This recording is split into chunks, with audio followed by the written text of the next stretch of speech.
ఒకసారి చంద్రబాబు నాయుడు గారి పాస్బుక్ మన పాస్బుక్ ఒకసారి చూద్దామా? లేటెస్ట్గా చంద్రబాబు నాయుడు ఇస్తున్నాడు.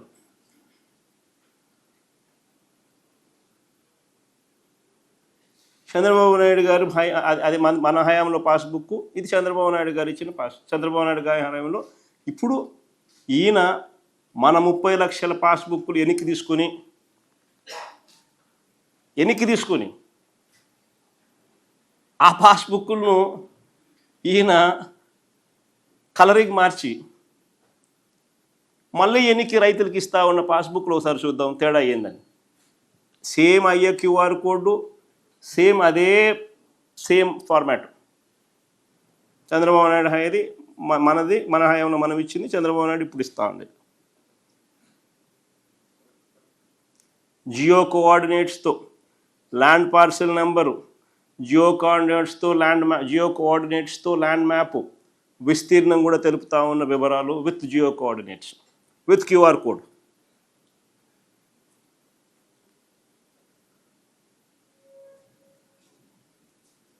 ఇంకా చివరి పేజీకి పోం. చివరి పేజీలో చూస్తే with land coordinates, land extent, with QR code same. Last చివరి పేజీకి పోతే చివరి పేజీలో మన హయాంలో మనం అప్గ్రేడ్ చేసిన మీ భూమి ఏపీ గవర్నమెంట్ పోర్టల్ మనం అప్గ్రేడ్ చేసినది, అది మళ్ళీ ఈయన దాన్ని అదే మళ్ళీ పెట్టుకున్నాడు. అదే అప్గ్రేడ్ చేసి ఈయన చూపిస్తున్నాడు. కలర్ మార్చినాడు. ఏం చేసాడండి తేడా? అదే మనం అప్గ్రేడ్ చేసిన www మీ భూమి ap.government.in వెబ్సైట్ పోర్టల్ మనం ఆ టైంలో అప్గ్రేడ్ చేసి రియల్ టైం అలర్ట్స్ వచ్చేట్టుగా దీంట్లో మార్పులు తీసుకొచ్చి రియల్ టైం డాక్యుమెంట్స్ అప్డేట్ అయిన వెంటనే రియల్ టైం డేటాతో అలర్ట్స్ వచ్చే విధంగా మార్పు మనం తీసుకొచ్చింది. ఏం చేస్తున్నాడు? అయ్యే పాస్బుక్లు తీసుకోవడము, అయ్యే పాస్బుక్ను కలర్ మార్చడం, ఇవ్వడము.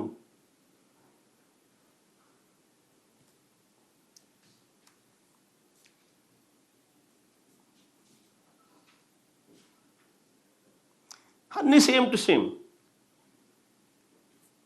కలర్లు తప్ప. నేను అడుగుతాను, ఇందులో చంద్రబాబు నాయుడు చేసింది ఏముంది అంటున్నా? రంగులు మార్చడం తప్ప. ఈ 19 నెలల చంద్రబాబు నాయుడు గారి పాలనలో ఆయన చేసింది ఏమిటి అని అంటే, మేమిచ్చిన పుస్తకాలు తిరిగి వెనక్కి తీసుకొని కొత్తగా వాటికి రంగులు మార్చి ప్రింటింగ్ చేసి ఇవ్వడం. పోనీ అదన్నా కరెక్ట్గా చేస్తున్నాడంటే అది కరెక్ట్ కాదు. దాంట్లో విపరీతమైన తప్పులు దొరుకుతూ ఉన్నాయి.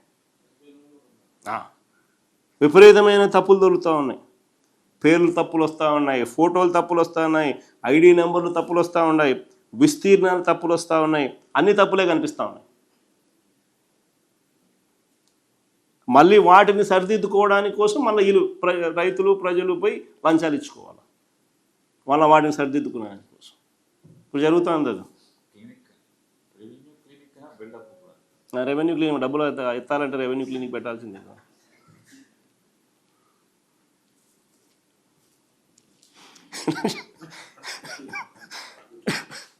పైగా ఇంకా ఆశ్చర్యకరమైన విషయం తెలుసా?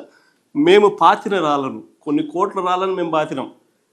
ఆ రాళ్ళను ఈ ప్రభుత్వము, చంద్రబాబు ప్రభుత్వము, ఆ రాళ్ళ మీద ఉన్న వైఎస్ఆర్ జగనన్న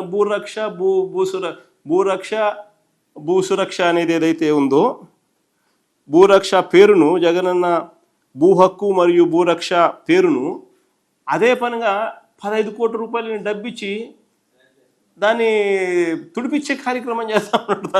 దాన్ని మిషన్లు పెట్టి దాన్ని పేర్లను తీపిచ్చే కార్యక్రమం చేస్తూ ఉన్నాడు. అంటే ఎంత పనికిమాలిన పని చేస్తూ ఉన్నాడు. దానికి 15 కోట్ల డబ్బు రాష్ట్ర ప్రభుత్వం డబ్బులు ఖర్చు పెడతా ఉన్నాడు. ఈయన రాళ్ళు ఇవ్వాల్సింది పోయి ఇవ్వకపోగా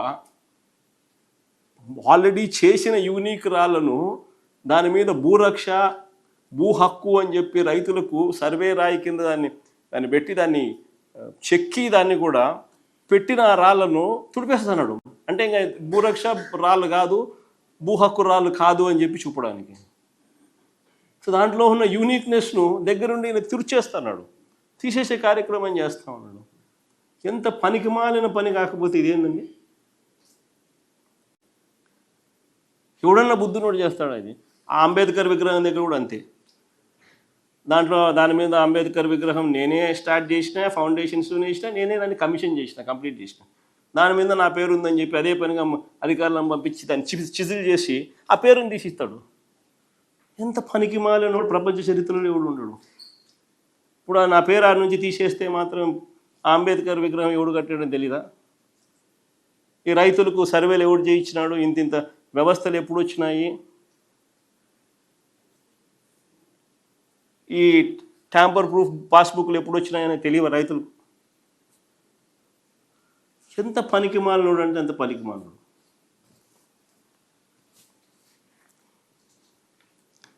వయసు ఏమో 80 ఏళ్ళు. మా నాయనతో పోటీ కదా దేవుడు ఎరుగుడు. ఆయన కొడుకు వయసులో ఉన్న నాతో పోటీ పడడానికి కూడా ఇబ్బంది పడతాడు, అవస్థ పడతా ఉన్నాడు.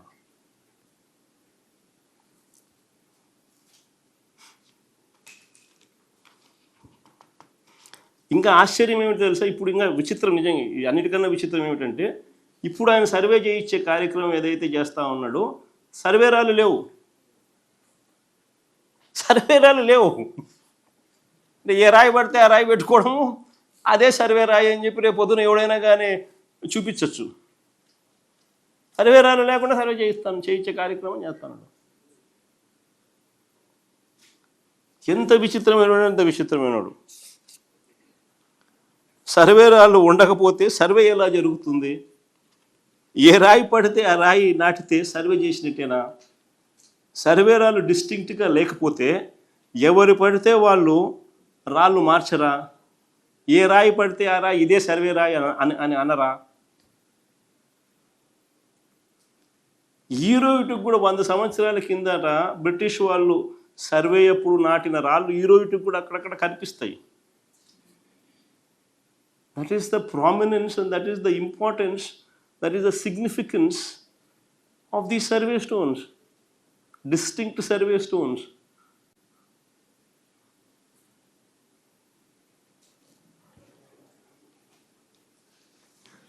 అసలు సర్వే అంటే ఏందో ఈ మనిషికి తెలియదు. ఫస్ట్ ఈ మనిషికి చిత్తశుద్ధి లేదు. చిత్తశుద్ధి ఉంటే ఈ జరగవు, ఈ తప్పులు జరగవు.